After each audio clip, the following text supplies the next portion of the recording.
My dear friends, in the second reading, we heard the author to letter to the Hebrews saying about Jesus, He, for a little while, was made lower than the angels. So, Jesus at the incarnation became a human, and that is the lower status that he's speaking about. So, angels are lower than God, and we humans are lower than the angels, and the other created things are lower than humans. So that is a status that it has been created, the things. So Jesus has assumed and accepted the human condition as he came into this world, and that's our status of life. All human beings are living a life that is lower than angels. That's what Psalm 8, in some places it is 4 to 6, other places it is 5 to 7. It says like this: what is man that you are mindful of him, and a son of man that you care for him? Yet you have made him less than a god, crowned him with glory and honor. You have given him rule over the works of your hands, put all things under his feet. See, all the authority and power of all the created things were given to human beings, and that's what we heard in the first reading of today. When God, after creating everything, brought all those created things before Adam, and he says in the first reading, and he brought them to the man to see what he would call them. Whatever the man called each of them would be its name. So that's the authority that God gave to the man. So he had control over all that created things, and Adam put name, and that became the name for all the created things. But God gave at that moment Adam that responsibilities with the twofold intentions. One is, of course, to give the names of all the animals, and second one, Adam would find a suitable partner for him. And the first reading says, but none proved to be suitable partner for the man. So Adam could not find in the created things anything that was there equal to him in order to be his life partner. That means we human beings are created in the image of God, and he could not find any representative of the image of God in those things. All the other things are created by God, but not with the image of God as he created the human beings. Three things I would like to bring before you with regard to this particular point. That is, first one is, animals are not equal to men. They are lower than the humans. As I said, the dignity level. So they are lower than us. So that means the dignity of an animal is not superior or not even equal to human beings. They are always lower than us. So any of us who are trying to make a life equal to an animal, the animal cannot become superior, the dignity in his life, in their life. But rather, in that position, we lower our dignity as like that of an animal. We lose our dignity. That means a great disrespect that we are giving to our Creator, who has created us in the image of God, and we are losing that dignity. We should be keeping our dignity up to that status, and we should recognize that my partner or my suitable person, my companion, is not any of other created things or animals, but rather it should be a human being. So let's not disrespect our Creator through our attitudes. But at the same time, we need to understand all the created things and animals should be respected, taken care, and even protected, because they are created by God, but not in the image of God. And the second point is, animals are not a substitute to humans. So they have their own purpose why God created them. And when we make an animal equal or make a substitute for the human life in this world, we are dishonoring once again our God, because we are supposed to have that image of God, and we are equaling with something that cannot be, and then it becomes a dishonor to the Creator. So rather, we should have a profound respect and love to our human beings, to all the human beings, that we need to give that profound respect in order to become a suitable partner and make a companions for our life. And the third point is, animals have their own duties, functions, and obligations. So every created things have their own responsibilities. We need to respect them to fulfill their duties what God has assigned through them. We cannot change their duties bringing according to our needs and our satisfactions. No, let them fulfill what God has planned in them at the moment of creation.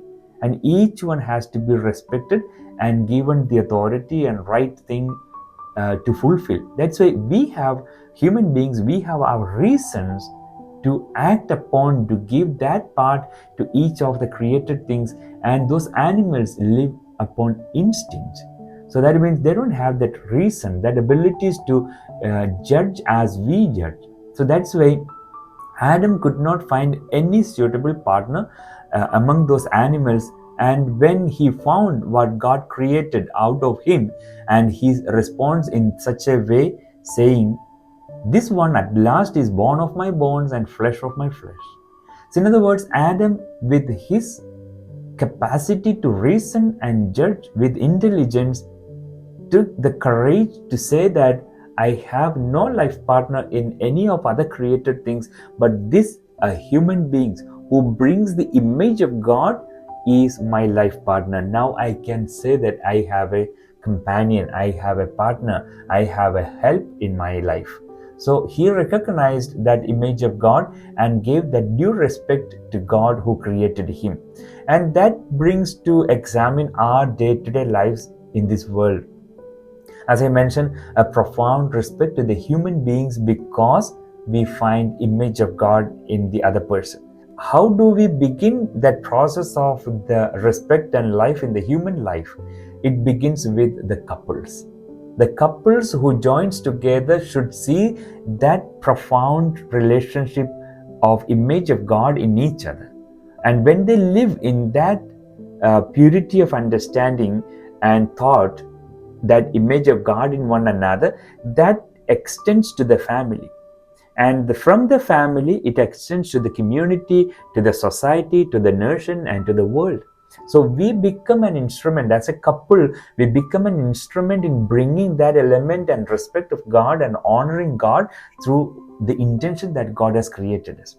And of this, I would like to just bring 3 points how a couples can bring that element into their own life with very special bond of union that God has given them. So the couples have got that particular union that they live in with, the intimacy that they have, and the closeness that they live in with. So that should bring those elements very alive in their lives. And the first point is the bond of union of true love and total surrender.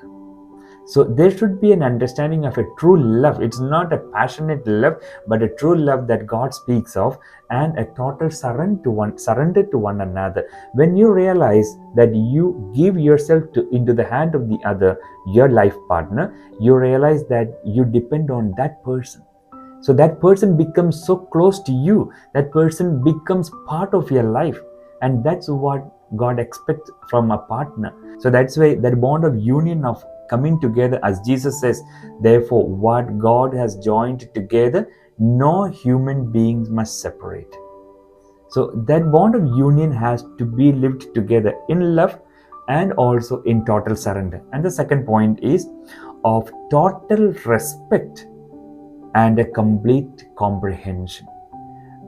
Total respect to one another, because when we see the image of God in the other person, not only the couples, even in all the human beings especially, so we understand the image of God, we see the image of God, and we need to respect, and that should be started from the couples, from the family, the couples and families, and then it moves on to the rest of the thing. A total respect has to be brought among the couple's life, and a comprehension. And when this respect and comprehension comes, there is a perfect understanding that grows among them, and that leads them to even the forgiveness aspect in their life, because they understand the limitations of one another, and they don't count on the evil or negative things, but rather they help one another to grow better in a comprehension, with the forgiveness, with the help, in order to grow better in the capacities and abilities that God has given to one another. And the third one is sharing valuable moments of time with your life partner with a deep concern to that person. So when we spend a lot of time, even though maybe short or long, whatever be the time that we spend, it's a very valuable and a sacred moment that we share with our life partner, that becomes a profound moment of union, that bond that unites together, which would never separate them, because you love to be with that person. You give the maximum time, maximum efforts that you can share with that person, and that brings an attitude, different attitude in our lives. I think, my dear friends, at first recognizing that we are created in the image of God, and thus recognizing that we live in the image of God with a dignity little lower than the angels, but at the same time with all the created things which needs the respect, which need to be protected, which need to be taken care with us, through us, who have the reason, who have the intelligence and capacity to understand what is to be done. And let's make our life better, giving that due respect to God, seeing the image of God in myself and in one another, and respecting God in all the created things. May God bless each one of us.